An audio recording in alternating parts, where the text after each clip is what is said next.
My name is Maya. I am 32 years old. I have a husband. His name is Daniel. We have a daughter named Lily. She is 6 years old. We have lived together for 9 years. I love Daniel deeply. I trusted him with all my heart. I believed he would never hurt me. I thought he was an honest man, but I was wrong. It was a weekend. I had a cold, so I stayed home to rest. Daniel said, "It's Jake's birthday tonight. I'll be late." I smiled and said, "Okay, have fun." I watched a little TV and fell asleep early. But while I slept, something else happened, something I didn't know, something that would change everything. The next morning, Daniel was quiet. He didn't say much during breakfast. He looked at his phone. He looked out the window. I asked, "Are you okay?" He said, "Yeah, just tired." But something felt off. I watched him closely, but he avoided my eyes. Later that evening, my friend Nina came over. She was at the same party. She looked nervous. "Maya, I wasn't sure if I should tell you, but I saw something last night." I felt cold all of a sudden. "What do you mean?" I asked. "Daniel. He was dancing with someone close, too close. It was his ex, Clara, and I saw them kiss." The room spun. I felt like someone had punched me in the stomach. "Are you sure?" I whispered. She nodded slowly. When Daniel came home, I waited by the door. I didn't cry, not yet. I looked straight at him and said, "Tell me the truth. Was Clara at the party?" His face changed. He looked frozen, guilty. "Yes," he said quietly. "Did you kiss her?" Silence, a long, heavy silence. "Maya," he started. I was drunk. She came close. "I didn't plan it. It just happened," I said. My voice was shaking. "You kissed another woman, Daniel." He stepped closer. "It was one stupid kiss, that's all. I love you. I love Lily. Please don't let this destroy us." I picked up his bag. I walked to the door. "Get out," I said. "This house is mine, and you made your choice." He didn't fight. He looked broken, but he walked out. Lily was staying at my parents' house that weekend. I was glad she didn't see our fight. She didn't need to hear shouting or see me cry. After that night, Daniel called me many times. He sent long messages. He said, "I love you. I'm sorry. Please give me one more chance." But I didn't reply. Then his mother called. She spoke softly and said, Please don't be angry. All men make mistakes. My husband also had a girlfriend once, but I stayed and now we're okay." I took a breath and said, "I don't want to live with a man who kisses other women." She said, "Think about Lily. A child needs her father." I replied, "Lily can still see her father, but I don't want him as my husband." Some people told me I was too serious. Some said I should forgive him, but they didn't feel what I felt. I didn't want to sleep next to a man who kissed another woman. I felt hurt. I felt dirty. I felt alone. Yes, I still loved him, but love is not enough. Trust is more important, and he broke that trust. Now I live alone with Lily. I am not always happy, but I am calm.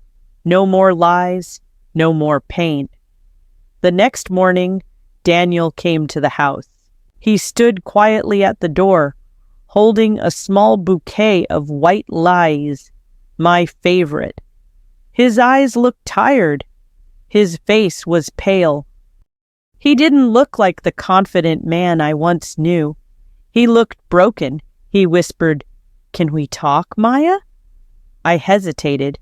Every part of me wanted to shut the door, but I opened it just a little. He took a slow breath. I made a terrible mistake. I was lonely. I felt disconnected, but that's no excuse. I was weak. I kissed her. And I hate myself for it. I kept my voice calm. You didn't just kiss someone. You kissed away our trust. You broke something inside me. He nodded. I know. I didn't think clearly. I wasn't drunk. I wasn't confused.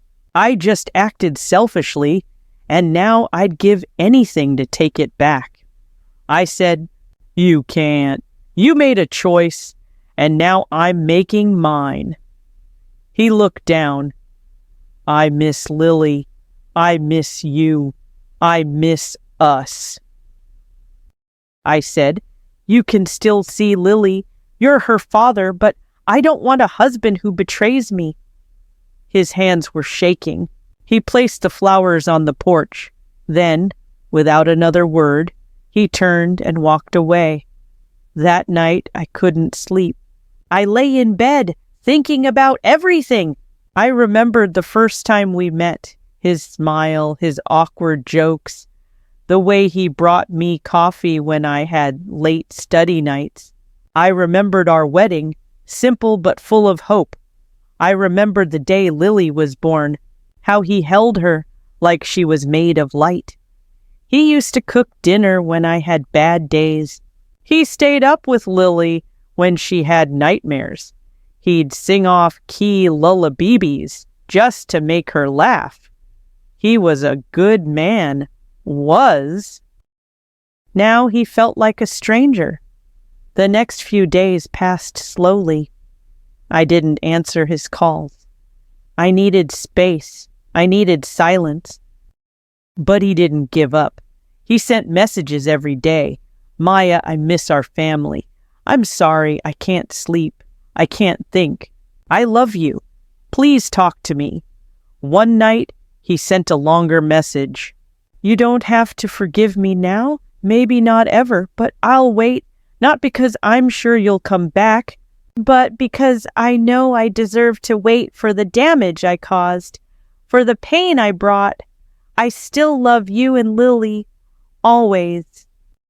I read it 3 times. My hands trembled. I hated that I still cared.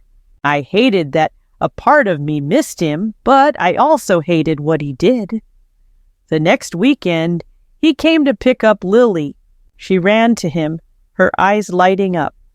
He brought her a new book, the same series he used to read to her before bed. I watched from a distance as they laughed together. My throat tightened. He was still a good father, but that didn't mean he was a good husband. Later that day, after ice cream and park swings, he came to talk again. He said softly, I won't ask you to forget, but I want to prove I can be better. I shook my head. Words won't fix this. He nodded. Then I'll show you with time. I closed the door. Weeks passed, then months. He came every weekend, without fail, always on time, always with something for Lily, a book, a drawing, sometimes just his full attention. He stopped making big promises. He just showed up, steady, quiet. He didn't try to win me. He just tried to be better. And I noticed he started volunteering at Lily's school events. He helped her with homework. He even learned to braid her hair. One sunny afternoon, he came early. Lily was playing outside. He asked if he could help clean the garden. I nodded. We worked in silence for a while. Then he said, Maya, I still love you. I know I broke your heart, but I've been rebuilding mine without lies, without excuses. I didn't answer at first. He continued, You're not the same. I see that. You're stronger now, and I admire you for it. But if there's even the smallest place in your heart that still remembers us, I want to earn it back. I looked at him. He looked older, wiser, quieter, not the man who kissed someone else, but not quite the man I married either. I glanced at Lily, chasing butterflies, her laughter rising like music in the air. Something in me softened. I said, "I'm not choosing you because I need you. I'm choosing you because I believe in growth, in second chances for Lily, and maybe for us." His eyes filled with tears. He held my hand gently. "Maya, thank you," I whispered. "This doesn't erase the past, but it's a step forward." That night, Lily asked, "Are we a family again?" I kissed her forehead and said, "We never stopped being one. We just needed time to find our way back. Sometimes love is tested in painful ways. But when someone truly changes and you truly heal, forgiveness can rebuild what was once broken, not to erase the past, but to write a new chapter. If you liked this story, please like, share, and subscribe.